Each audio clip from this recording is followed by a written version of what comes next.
Hello everyone. In this video, we are going to see about synchronous reluctance motor.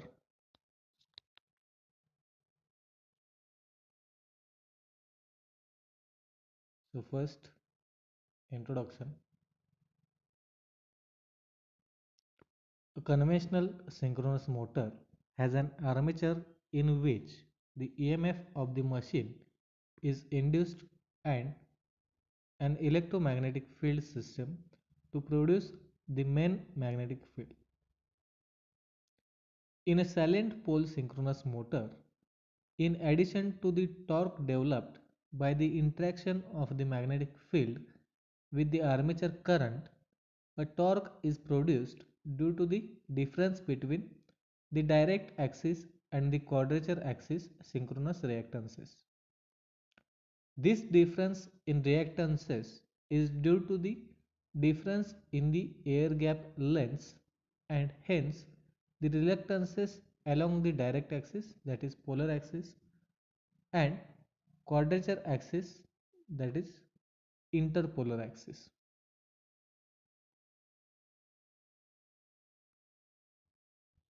The torque developed in the motor due to the difference in reluctances is called as a reluctance torque. Okay, the torque developed in the motor due to the difference in reluctances is called as a reluctance torque. A synchronous motor in which only the reluctance torque is developed is called as a synchronous reluctance motor. A synchronous motor in which only the reluctance torque is developed is called as a synchronous reluctance motor. The synchronous reluctance motor has an armature similar to that of a traditional synchronous motor. Okay, synchronous reluctance motor has an armature similar to that of a traditional synchronous motor. The armature is on the stator. The rotor has projecting poles without any windings or permanent magnets. The speed of the synchronous reluctance motor depends on the frequency and number of poles for which the armature is wound. Here, the armature is on the stator and the rotor has projecting poles without any windings or permanent magnets. The speed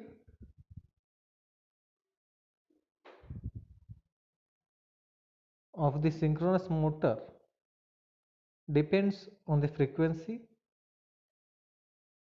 and number of poles the synchronous for which the armature is wound.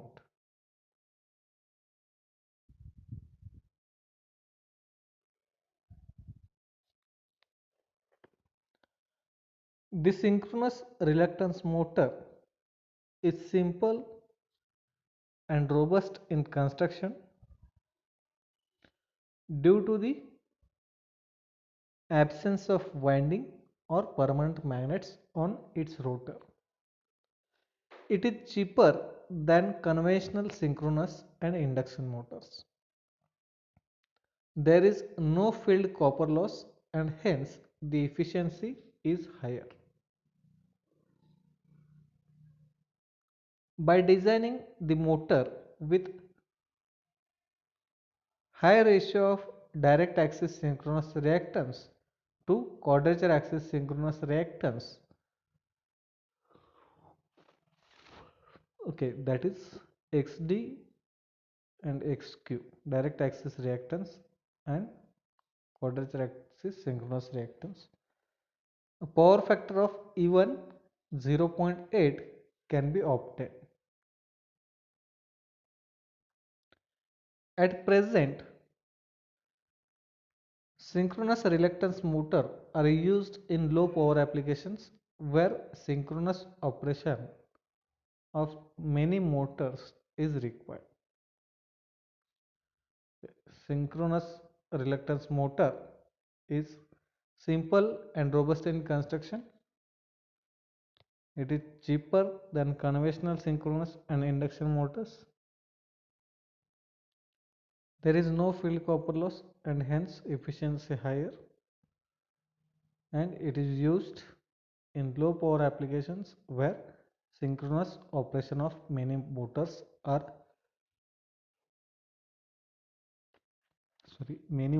is required. Now we will see about construction of synchronous reluctance motor.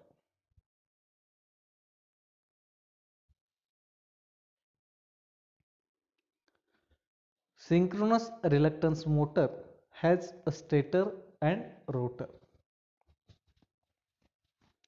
A stator frame is used to hold the armature core.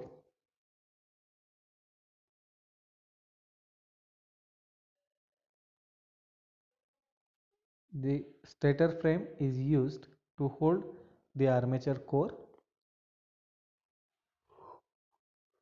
The armature core is built up of laminations of ferromagnetic steel sheets. The core is laminated to minimize the loss due to eddy currents. Slot for housing the armature conductors are provided along the inner periphery of the armature. Okay. Here you can see there are slots and armature conductors are placed in that particular slots. The semi-closed slots are usually used. Okay. There are three types basically: open slots, semi-closed. Okay. So here semi-closed slots are used.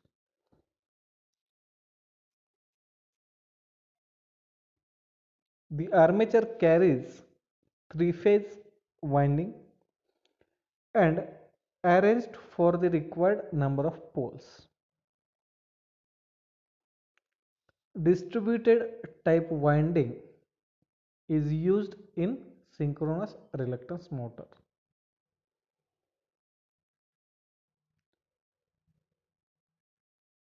The constructional details of stator of synchronous reluctance motor you can see in the figure.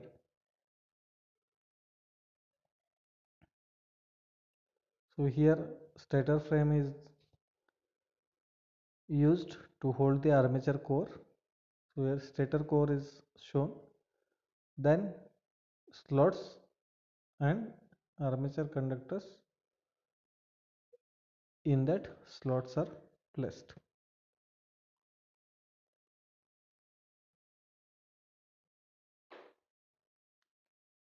In a synchronous reluctance motor, the rotor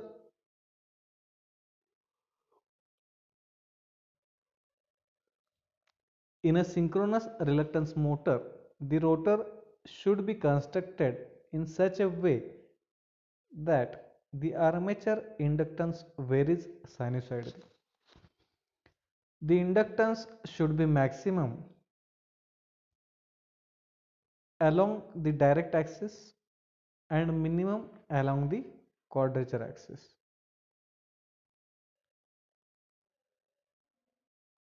Okay. So here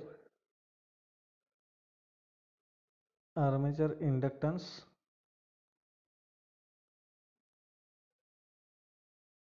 should be maximum along the direct axis, maximum, and minimum along the quadrature axis. The inductance is a function of angular position of the rotor. As the developed reluctance torque is proportional to the difference between the direct axis and the quadrature axis synchronous inductances, that is LDS and LQS, it should be as high as possible. Okay, so here as the developed reluctance torque is proportional to the difference between direct axis synchronous inductance and quadrature axis synchronous inductance. So the difference between these two is proportional to the developed reluctance torque and it should be as high as possible. For achieving maximum value for this difference, several types of rotors are developed. The rotors used for synchronous reluctance motor can be classified as segmental, radially laminated,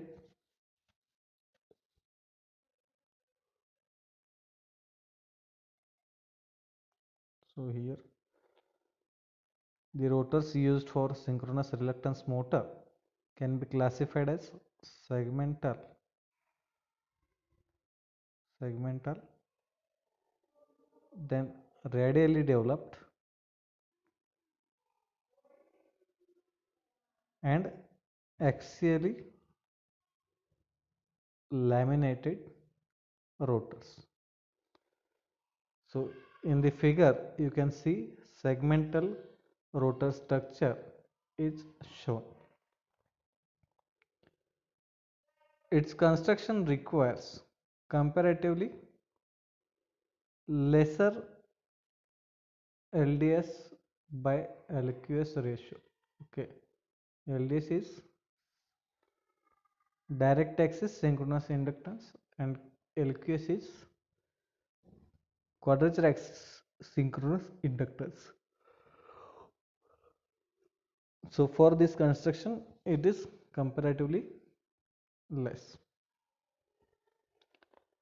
This structure is obtained by scooping out iron material in the quadrature axis.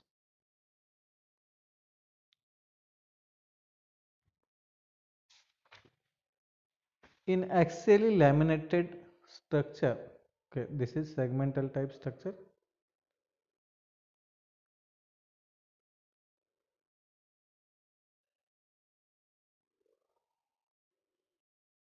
So in axially laminated structure, flux barriers are introduced in the quadrature flux path.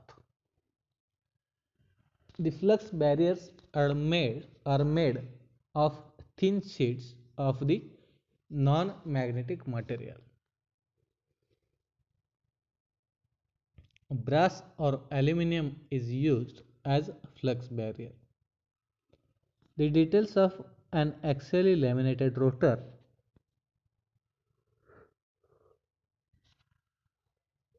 is shown in the figure. You can see. So in axially laminated structure, flux barriers flux barriers are introduced in the quadrature flux path.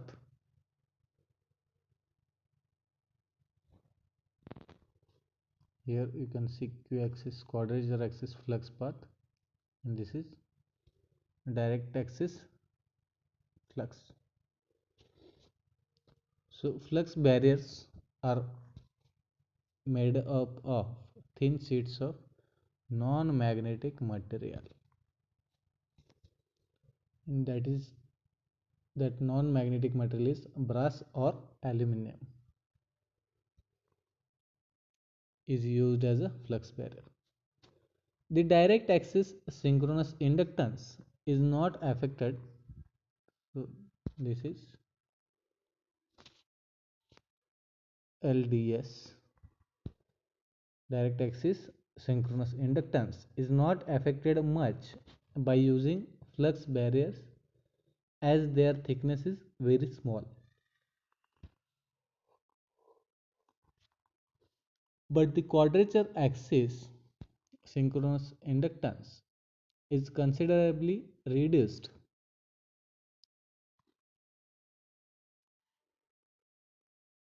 Okay. Quadrature axis synchronous reactance is considerably reduced as the effective thickness of the flux barriers is much larger than the air gap length. The director, the direct axis flux moves smoothly and along the flux barriers, and the quadrature axis flux moves across the barriers. Okay, so here you can see direct axis flux moves along the flux barriers and quadrature axis flux moves across the barriers.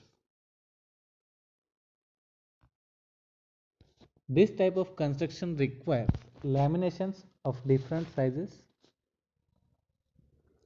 Constructionally, the assembly of laminations with non-magnetic thin sheets in between the laminations is difficult.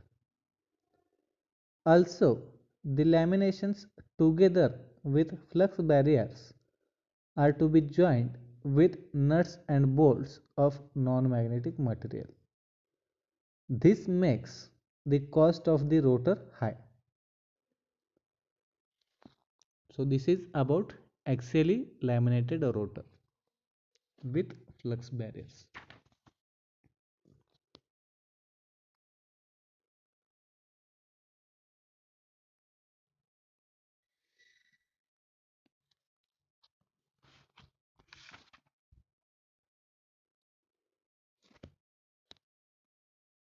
So in radially laminated rotors,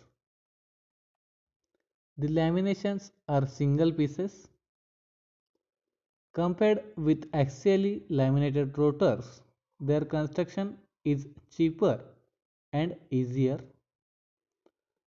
Also, conventional circular laminations can be used in radially laminated rotors. Okay, here conventional circular laminations can be used in radially laminated rotors. Non-magnetic flux barriers are introduced in these laminations, and narrow air gap channels are made in the standard circular laminations in the places where flux barriers are to be introduced. Small bridges are provided at both ends of the thin air gap channels in the laminations. These thin bridges are used to hold the laminations together.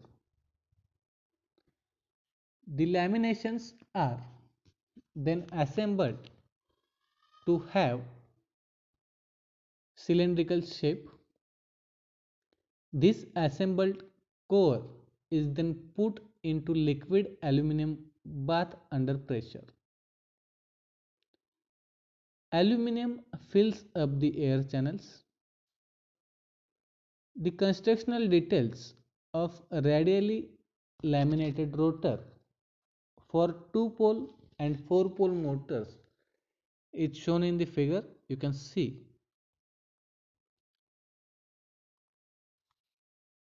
this construction has an added advantage that the motor becomes self-starting.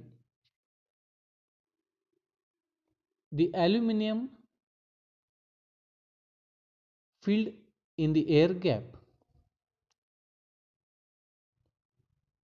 channels forms an imperfect short circuited secondary winding, and the motor starts as a squirrel cage induction motor. So here radially laminated rotor is discussed. Here you can see direct axis and quadrature axis for 2 pole as well as 4 pole synchronous reluctance motor are plotted, and the rotor laminations of magnetic material are shown, and here aluminum flux barriers you can see. So in next video we will discuss about working of synchronous reluctance motor. Thank you.